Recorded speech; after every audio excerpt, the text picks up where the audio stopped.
Hello and welcome to Cherries Red Army, and an interesting video for you Bournemouth fans. There might be some Bristol City ones here as well. I'm not sure. But what we're going to do is take the opportunity to talk about Alex Scott. Bournemouth. It felt like an eternity, but we finally got the deal done in this transfer window.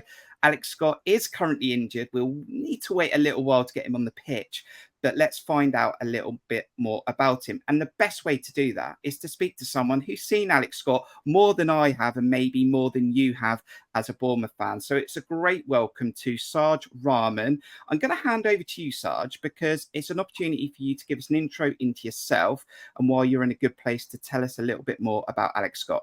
Yeah, of course. So as you can see under my name title there, I'm a sports journalist, so I've done lots of written media and video content media for various football clubs. I actually won the Football Writers Association's Student Football Writer of the Year in 2022. And for the past 2 years, I've been commentating on the team that Alex Scott broke through at. So Guernsey FC, I've been commentating on their football matches for the last 2 years. And ever since I walked in the door there, everyone was just telling me to look out for this kid, look out for this kid. And being at several non-league clubs over the past few years, usually you hear them saying some stuff about players such as he's going to be special, he's going to be special. But for some reason, Alex felt different, and I'm sure we'll delve more into that today. Fantastic. And Saj's details will be below. There's a YouTube channel in there as well. His link to X, Twitter, whatever we're calling it nowadays, is down below. So go and check out his stuff. And we're going to talk about Guernsey. We're going to go through Alex Scott's career path a little bit. But you do have an interest in this, Saj, because you have a link to Bournemouth. Yeah, of course. I've lived down here all my life. I actually went to university in the enemy's lines, I guess you could say. Went to uni in Southampton, so that was interesting. But yeah, followed Bournemouth my whole life, really, just seeing them progress and getting bigger and bigger and bigger. And now, obviously, Bill Foley's come in. So I've done a few matches in the press box there as well. So it's been quite good. Great stuff. Southampton, I'm not sure I've heard of them. They must be in a lower league than us. Right, let's get talking about Alex Scott before we cause any controversy. Alex Scott then, Bournemouth signed just over £20 million. Bristol City maybe were holding on for a little bit more, but we got the deal done. Let's go back to the start because Alex has done a little intro video on the official club website. And he talked about growing up loving football and then heading off to AFC Bournemouth Community 13-14, spent a year there, but was struggling to love the game, struggling from being away from home. Must have been a tough time because 13, 14 years old, you're a young kid, you're not really sure what the world's all about yet. Yeah, no. So I've actually spoken to Alex's dad about this sort of scenario and I've spoken to his brother as well. And yeah, it's just sort of one of those ones where when the parents are pumping in so much money to get you across from the island to play football week in, week out. And then once he got released from Southampton, so he was at Southampton before he went to Bournemouth. I think he lost his confidence quite a bit. Playing at Bournemouth, he was still playing there, but didn't really feel the love for it as much. He just thought, what better way to get... Well, he didn't really want to take it too seriously when he went back. He just wanted to play with his friends, he always says, and just really forget about the pressures of football again, because even at that young age, there is a lot of pressure. And I actually spoke to the director of football at the time when he was at Southampton earlier this year. And I asked him about Alex. I was like, how do you let such a big talent like that go? And it's just like, he says, sometimes in football, players, the line isn't linear for their careers. It's purely someone's eye saying this, someone's eye saying that.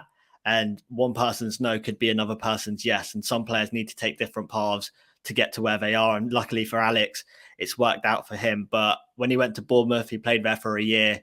And yeah, I feel like he felt it was best for him just to go back, play football with his friends in the Guernsey Prio League. So the Prio League, for those that don't know, is almost essentially Guernsey's glorified Sunday League football. So it's an actual league and they play up against other sides, and there's a few sides from Alderney that they play up against as well. But Essentially, the level isn't what it is of, say, non-league where Guernsey FC play, let alone the standards of the Championship where Alex was, and now in the Premier League. So obviously the levels were different, but you could always tell Alex was above and beyond the rest.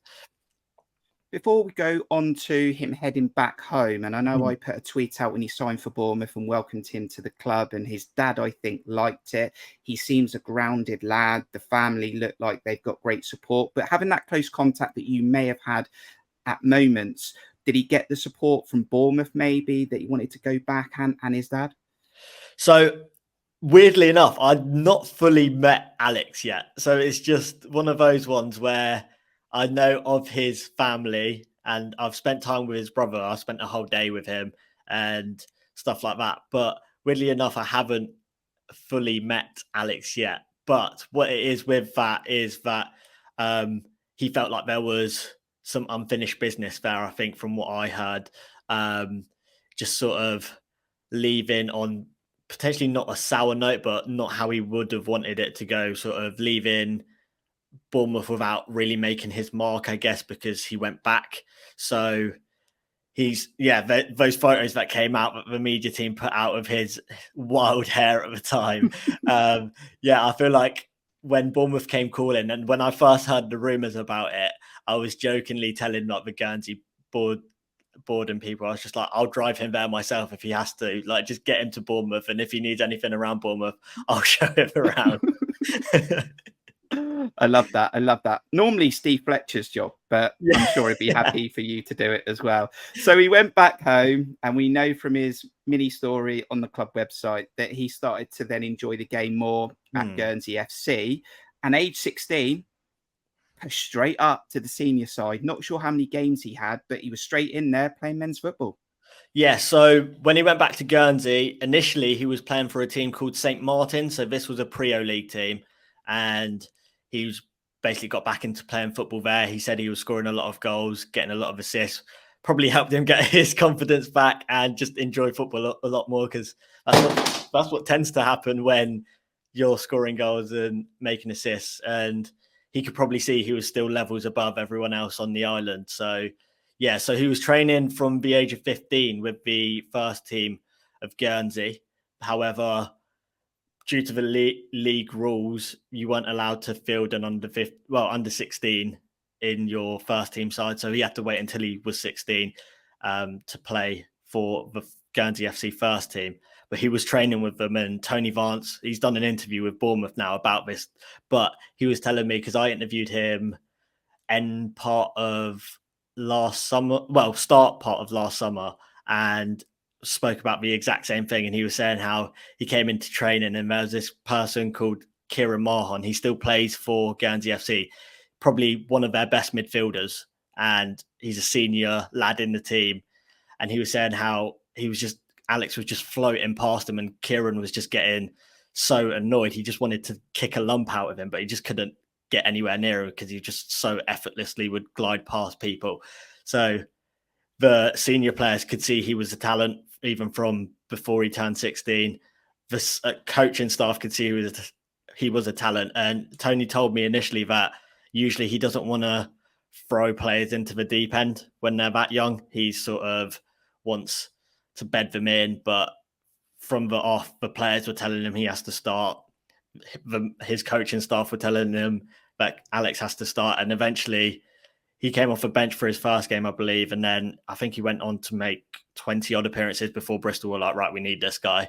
And that Bristol link actually came through Steve Lansdowne, so he's the owner of Bristol City, and Tony did some work with Bristol City beforehand. So there's been players before Alex that went across to Bristol City and have done well, but not as well as obviously Alex himself. But yeah, he flew in the Bristol Academy when he went over there.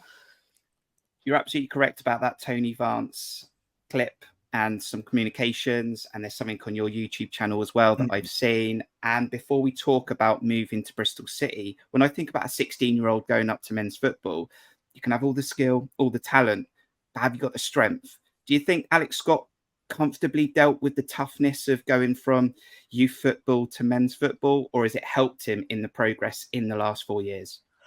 Do you know what? This is actually an interesting question because the Prio League isn't actually simply under 16s, under 18s or whatever. There is a men's senior Prio teams as well. So he was probably playing men's against older people for a lot of his life, for a lot of his career, early career even.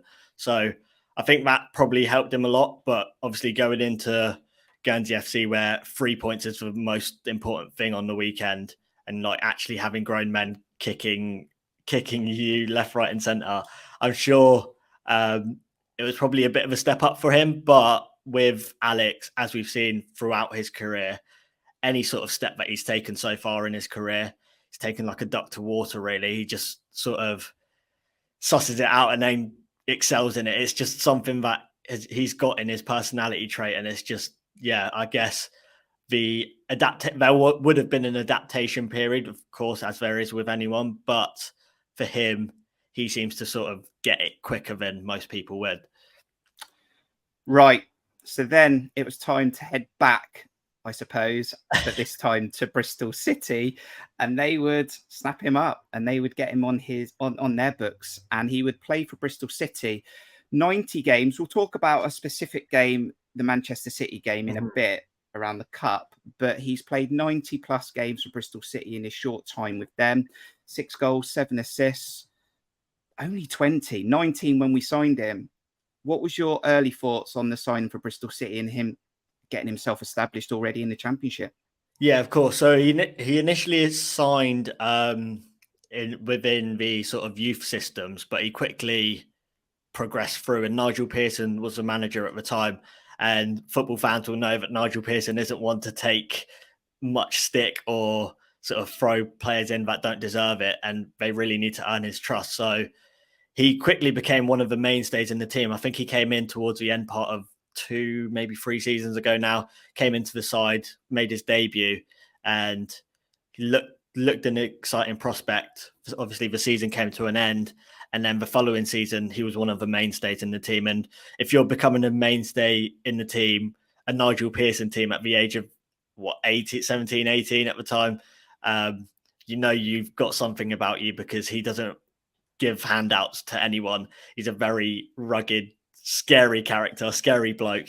But yeah, Alex, he ended up playing left wing back for a certain time in Bristol City. So it shows the trust that Nigel had in him, because I think when Bristol came down for a pre-season game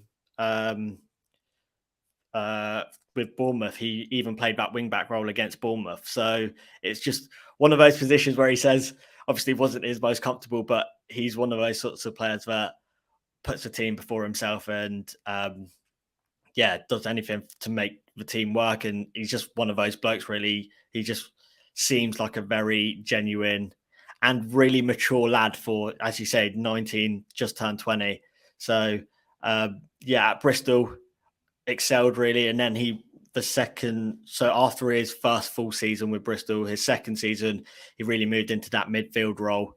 And for someone so young, he doesn't half love a tackle. It's crazy. He's got that, not quite Jefferson Lerma in the sense of getting a yellow card every single game or every other game, but he's not one to be bullied around, not at all.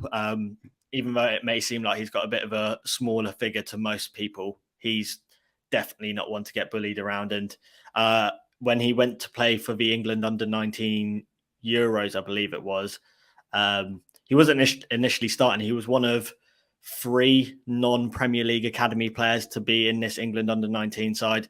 He didn't start the first game, came on at about 60 odd minutes, and then made such a good impression. He was basically a starter throughout the rest of the tournament.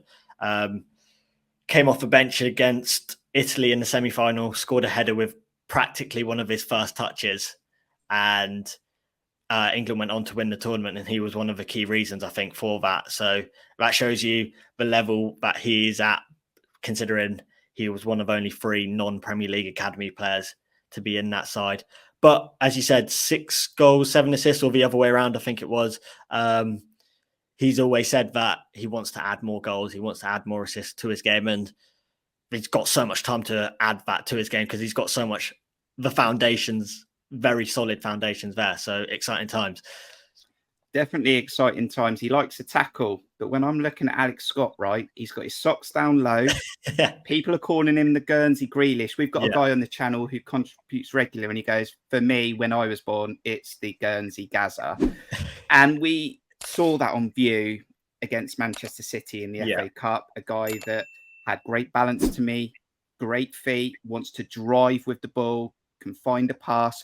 I don't want to get caught up, Sarge, in the moment of it's just one TV appearance, Yeah. but it would be backed up because he got young player of the season in the championship and made the team of the season as well. Yeah. So if you think it's just a one-off, it clearly not. No, absolutely not. And I was so delighted for him when he really put his name in the limelight against Manchester City. I mean, Pep Guardiola came out and said he was an outstanding talent as well. So getting that praise from Pep Guardiola is a big thing. So yeah, he really just took it at them, to be honest. It was sort of almost at points him against Manchester City. He'd pick up the ball and dribble past 3-4 players and try and make something happen. And that's something you can expect from Alex with Bournemouth. Obviously, depending on what position he plays, he can play as a 6, he can play as an 8, he can even play as a 10. So yeah, it's just exciting time. Someone that can drive with the ball, someone who will lift fans off their seats with what he does technically on the ball. So gifted. And he's shown that throughout the whole championship season. It's one of those ones because I know the football game has become so stat heavy now, hasn't it? In terms of don't get the goals, don't get the assists, you're clearly not playing well. But the sort of cliche phrase of the eye test, he passes that almost every game. I mean, he just almost seemingly doesn't put a foot wrong in most games that I've seen him play. He just so elegant with the ball. He just seems to know where everyone is on the pitch without even having to scan, or he's scanned about 10 times before you've even noticed he's done it. So he's one of those players that will know a player's coming to press him and almost press resistant in that sense. So exciting times for him. And he just shows that he keeps on getting better and better. And now it's Bournemouth's turn to really see that come to fruition. It is Bournemouth's time. Alex Scott seems to think that he's ready for the Premier League, and it seemed an opportunity, Sarge, that Bournemouth could not pass on. We have been linked with Alex Scott a few times in the last couple of seasons, but then Wolves came into the frame as well. They were interested, maybe FFP, whatever you want to call it, financial fair play was a bit of an issue for them, but Bournemouth were very much in for Alex Scott. But it did go on for a while. It just felt like it was going to come down to the minor details. Bristol City, we're hearing that they wanted 35 million. Bournemouth, 2025. There's probably some add-ons in there. Of course there is. But the deal was done. We got him through the door. He did come through the door injured with a significant knee injury, which the club were happy to oversee. And obviously they're working on getting him back to fitness. But why Bournemouth? I think he's seen the project really. From what I've heard through people from the island of Guernsey, when Bournemouth came in, I don't think he was interested in Wolves initially or any sort of other teams. I know there was, bigger sort of teams than Bournemouth essentially were looking at him in terms of Tottenham were linked with him, Newcastle were linked with him.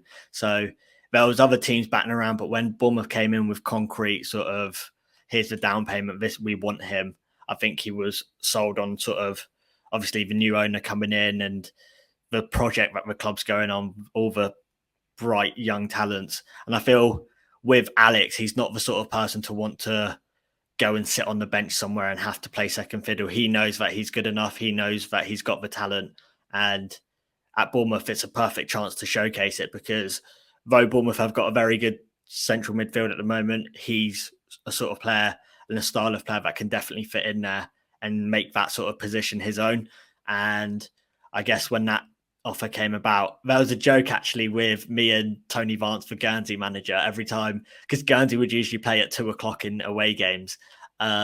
Me and Tony, if Alex had scored or assisted, we'd just look at each other and nod and be like, that's an extra 5 million to his price tag. So yeah, it was just one of those ones where we'd keep a keen eye out on him. And yeah, when he goes and excels, I think when Bournemouth came in, a Premier League club a chance to prove himself in the Premier League. Obviously, it was one of those ones where it's difficult for a Championship player in the sense that if you do come up to a Premier League, you may be in that lower band of teams in the Premier League. And there's a fine sort of balance between playing games regularly in a fairly poor side, which sort of brings your value down in that sense. But with Bournemouth, I feel like it's fairly even. He gets to showcase his talents, and the team's not poor to the sense that they're going to do well. So it won't affect badly on him. People won't look down on him because the team's safe. I say fighting for relegation, but I don't think Bournemouth will be fighting for relegation this season, no. I can only agree with you. I know I'm a Bournemouth fan, but I think it's been a clear plan from the new owner, Bill Foley, and the new team, the recruitment, the scouting. You can see the talent we're bringing through. It's youthful. It looks like it can add straight away. And you never know. They might spend 5, 6, 7, 8 years at the club, or the club could inherit significant amounts of money, like a Bellingham deal, in the future. And when you talk about the club moving forward, as you will know, following Bournemouth all your life, the infrastructure's happening right now with the new training ground down at Camford Magna. That will be done within a year or two. And Bill Foley is very much focused on doing something around the stadium. So Alex Scott will be all part of this. If not, he'll be put in the middle of it and the stadium built around him. Yeah. So I can definitely see real positives for Alex Scott. We talked about that injury that he's come in with, a knee injury, training with Bristol City before the transfer went through, but the club clearly not too worried about it. If I was to ask you what you think Alex Scott's short-term and long-term goals would it be just to get in the team, or is it to add goals, assists straight away? What do you think's going through his mind, 20 years old? I think initially get back from that injury and get back playing regular minutes again. So the knee injury, obviously we know the history of knee injuries. It's also always slightly worrying because it might sort of go again, or other players have had, obviously Callum Wilson had 2 ACLs, I think it was, in correct. 2 years. So look, obviously knee injuries are very precarious, but getting back fit, getting back playing, getting back starting, I think would be his first main goal. I think within the first 2 or 3 games, I feel like he's going to make his mark and become a regular starter in this side. And from then on, just make an impact on the game, whether it's scoring goals, making assists, flying into tackles again. Just really, he loves exciting football. His idol was Jack Grealish playing growing up. So that's where sort of the Guernsey Grealish link comes in as well. And when he met him, when he met him, he actually posted a really cool photo of Grealish and himself chatting after the game when he played against Man City. So he's one of those sorts of players. He wants to get fans off their seats. And I know there's a lot going around about the atmosphere at Dean Court at the moment and whether they can build that. He's definitely going to help with that in terms of exciting people. So I think short term, get into that side, show everyone that show the doubters, because there is still some doubters there, whether he can adapt to this level, that he can not only just adapt to this level, but excel at this level. Short term, I think he wants to do that. And then long term, really try and push Bournemouth, because I know there's a lot of people talking about potential Europe trips and stuff, getting into the top half of the table and then pushing on. And then who knows what can go on from there. Yeah. Bill Foley, I think, has promised us a European trip in 3 years. I'm holding him to it. Bill Foley's predictions are very rarely wrong as well. So look, fingers crossed. But can't wait to get Alex Scott on the pitch. I think you're absolutely right. As Bournemouth fans, we've been lucky enough in the last decade to have moments where we've been very exciting to watch. We've had a few years where we've had to go through some pragmatic spells and just get the job done. But times are back now with Andoni Iraola to get some really exciting football on the pitch, still win football matches, still get I think he's actually a big reason as well. The fact that he's obviously renowned as a manager for playing nice football, playing football that is front foot approach, and allows players to sort of express themselves on the pitch as well. So obviously Bournemouth fixtures have been very tough to start off this season. I mean, the point against West Ham I thought was initially, we probably could have got 3 points there, but they're sitting pretty at the top of the table at the moment. So I think Bournemouth are the only team to have taken points off them. Yeah, so it looks like a good point in the sort of greater scheme of things now. So I think once the fixtures sort of turn, Bournemouth will be absolutely fine as well. I totally agree with you. I think we'll be absolutely fine. When we get to October, there are some not easier games, but games around teams are in and around us. So yeah, looking forward to them. Saj, you've given us some really, really great stuff. I'm really excited. Just want Alex Scott to get fit and get him on the pitch. Can't wait to be sitting inside Dean Court and watching him sort of just breeze around, creating goals, scoring goals. Do you have any concerns at all? I mean, he's 19, 20. As Bournemouth fans, we've seen a few players come to the club where they're expected to be amazing and they've not quite delivered what was previously expected. Do you have any concerns, or are you just absolutely confident that Alex Scott is going to keep improving and become this star? To be honest, I'm absolutely adamant that he's going to be a star. I get jokes people make them to me when I say, Alex Scott is this next big thing. They're like, what, you mean the female footballer? I'm like, no, he's going to be bigger than the female footballer. He is truly, I believe, destined to be at the very top. And if he isn't playing for England within the next few years, I'd be very, very surprised.